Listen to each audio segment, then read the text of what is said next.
siya ng gamot kasi taas yung lagnat. Haluin lang natin. Bye, Jessie.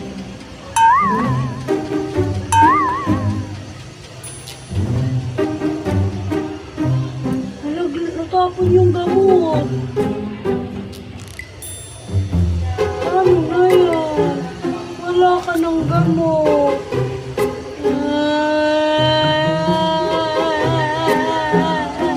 Nalaglag yung gamot.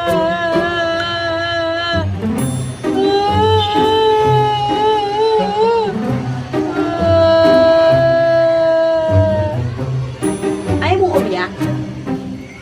Cry! How to cry? Can I see you crying?